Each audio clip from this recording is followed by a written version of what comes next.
La crisis en Venezuela ha tensionado más las relaciones entre Estados Unidos y Rusia. Esto a raíz de la presencia de militares rusos en el país sudamericano. Hoy, de hecho, el gobierno de Vladimir Putin sostuvo que sus efectivos van a permanecer en Venezuela el tiempo que sea necesario. Vamos a profundizar en este tema internacional. Para eso ya estamos en contacto con la periodista Juliana González de la Deutsche Welle. ¿Cómo estás, Juliana? ¿Qué tal? Hola, Nicolás. Qué gusto saludarte como todos los jueves. Igualmente. A ver, ¿cuál es la opinión que se ha dado desde Europa con respecto a la presencia de Rusia y finalmente el conato también que se da a nivel diplomático entre ese país europeo y Estados Unidos por la situación de Venezuela?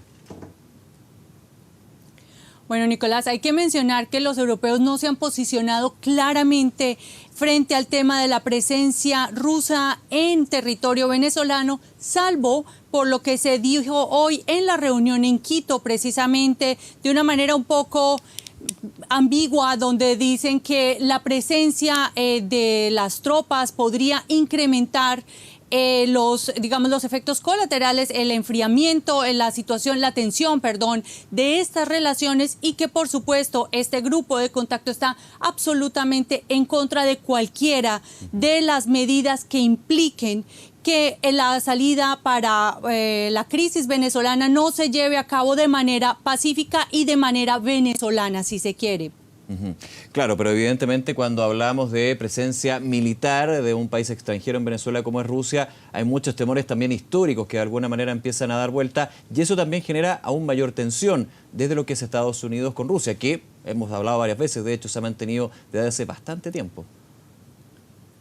Así es, Nicolás, pero tampoco podemos desconocer que aunque el tema de Venezuela es bastante importante, sobre todo para la propaganda interna de Rusia, recordemos que Rusia, cuando era una gran superpotencia, tenía estos amigos en el exterior a los cuales ayudaban no solamente por principios económicos, sino más bien ideológicos, y por supuesto el tema de Venezuela encaja perfectamente en esta discursiva. Sin embargo, tampoco podemos dejar de lado que Rusia no tiene la fortaleza militar y sobre todo económica que tenía otrora antes de la caída del muro de Berlín, y esto es un elemento muy importante. Y el segundo, si bien lo que está haciendo Rusia es sin lugar a dudas una provocación a los Estados Unidos, Rusia también tiene dos frentes muy importantes que no puede descuidar y que están más cerca de su casa. Uno es el tema de Ucrania, el otro es el tema de la guerra de Siria, y no podemos dejar de lado que en el orden interno tiene también una tensión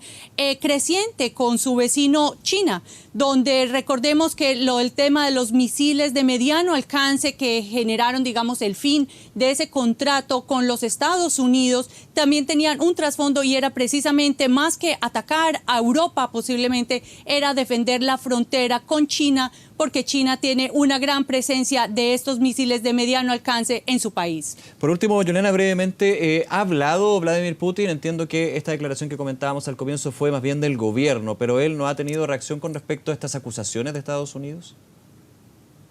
No, fueron de la portavoz de María Zaharova, quien también dijo que esto era parte simplemente de un acuerdo de cooperación técnico-militar y que por eso le pedía a otros países, obviamente hablando de los Estados Unidos, que se mantuvieran al margen, porque estos eran unos asuntos internos y aquí ni Rusia ni Venezuela son provincias de los Estados Unidos para hacer lo que otro país diga, y que su posición no es desbalancear las fuerzas, sino simplemente mantenerse dentro de los acuerdos internacionales que tienen estos dos países en esa cooperación, aunque genere controversia. Bien, Juliana González con la información internacional. Muchísimas gracias nuevamente. Un abrazo, que estés bien. A ti, Nicolás.